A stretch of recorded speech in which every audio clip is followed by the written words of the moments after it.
in this video, we're going to go over how we can identify false cash refund abuse. Now, what I mean by that is, so whenever there's a cash refund, right, there should be a customer present for that cash refund. There should never be a cash refund done where a customer is not there. This is something we've uncovered in our conversations with restaurant owners and in helping people understand the platform. We have noticed that some employees will take a old transaction and they'll initiate a refund for that transaction and simply pocket the cash from the cash register. So how do we identify that very quickly in Solink? There are a few key steps, but we always start on the events page. Once we're in the events page, we want to identify how refunds appear on our transactions. And in this instance, I know that if I type in the word refund, it will automatically pull all refunds because it is listed right here on the transaction. Now, the next step is we want to see how paid cash shows up on the receipt. So all I'm going to do is I note here, paid cash. I want to come up to the top and I want to type that in exactly as I see it on the receipt.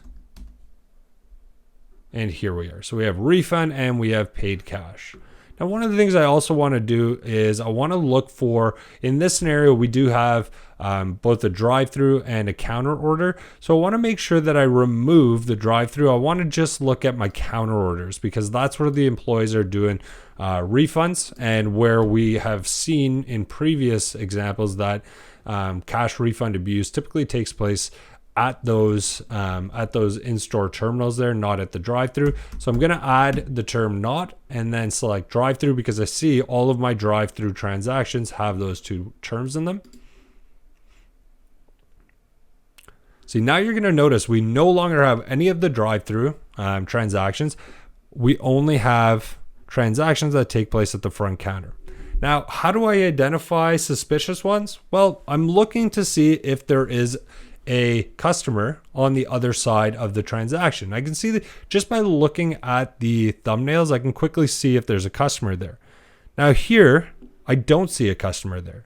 So I can actually click into this one because that would be considered a high risk transaction. And I'll hide this receipt just by clicking on the arrow.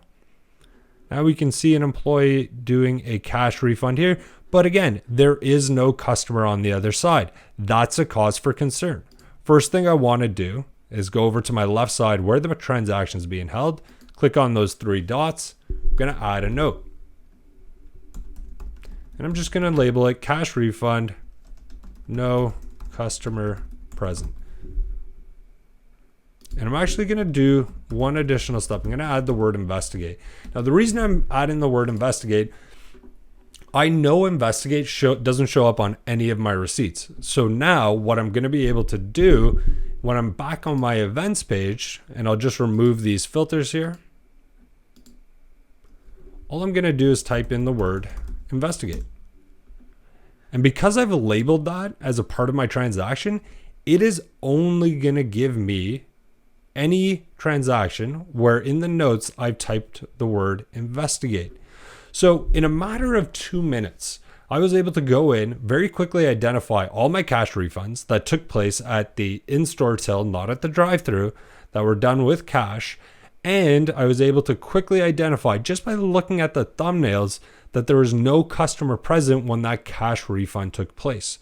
And that's how we very quickly go in and identify false cash refund abuse.